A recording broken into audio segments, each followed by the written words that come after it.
যে বয়ান এখন আর মানুষ সবাই পছন্দ করে না, সেই পুরাতন বস্তা বস্তা বয়ান হাজির করে শিবিরকে বিতর্কিত করার চেষ্টা করছে একটা গ্রুপ।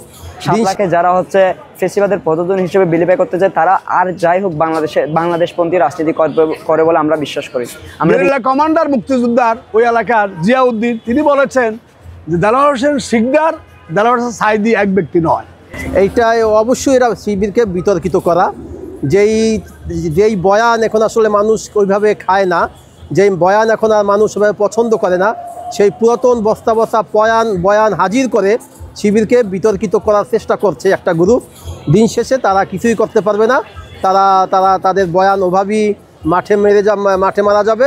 শিবির তার স্বমহিমায় স্বগৌরবে সামনের দিকে চলতে থাকবে ইনশাআল্লাহ। এক বছর পূর্তি উপলক্ষে হাসিনা পালানোর এই ফতেহে গণভবন উপলক্ষে বাংলাদেশ ইসলামী ছাত্র শিবির ঢাকা বিশ্ববিদ্যালয় শাখা থেকে এটা চিত্র প্রদর্শনীর আয়োজন এবং হচ্ছে 3 দিনব্যাপী আয়োজন করা হয়েছে টিএসসিতে। আমরা দেখতে পেয়েছি যে টিএসসির প্রথম দিনই আমরা মূলত যখন প্রোগ্রাম শুরু করি তখন অনলাইনে বিভিন্ন প্রভাকাণ্ডা ছড়ানো হয়েছে এমনভাবে যে আমরা 24 আর 71কে মুখোমুখি করে দাঁড়িয়েছি।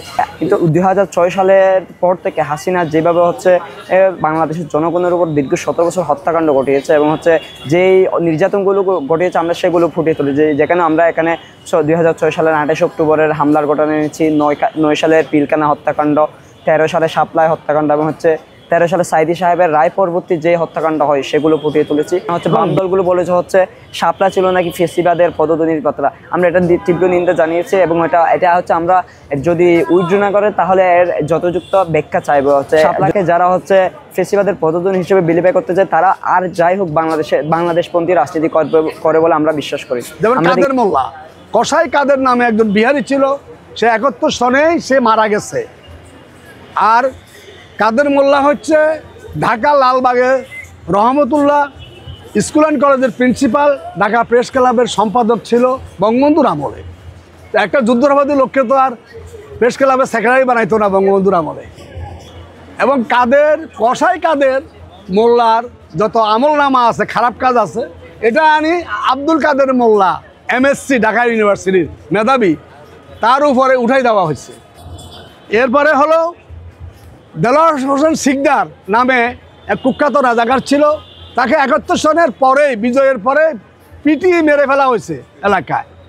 এবং গেরিলা কমান্ডার মুক্তিযোদ্ধার ওই এলাকার জিয়াউদ্দিন তিনি বলেছেন যে দেলোয়ার হোসেন শিকদার, দেলোয়ার হোসেন সাঈদী এক ব্যক্তি নয়। যারা তরুণ প্রজন্ম আছি আমরা, তারা আসলে সঠিক ইতিহাসটা জানতে চাই। হাসিনার বিচার বা আদৌ তারা কি করেছে এটা আমাদের কাছে এখনও আসলে ক্লিয়ার না। আমরা এইরকম দোদুল্যমান অবস্থায় আমাদের জাতিকে রাখতে চাই না। নতুন করে এক একটা টপিক আসে, এটা নিয়ে 10-15 দিন ধরে আলোচনা চলে এবং দেশ থমকে দাঁড়ায়। এরকম দেশ আমরা চাই না, যেখানে এমন একটা অতীতের ইস্যু আসবে যেখানে দেশ আসলে আগাতে পারবে না।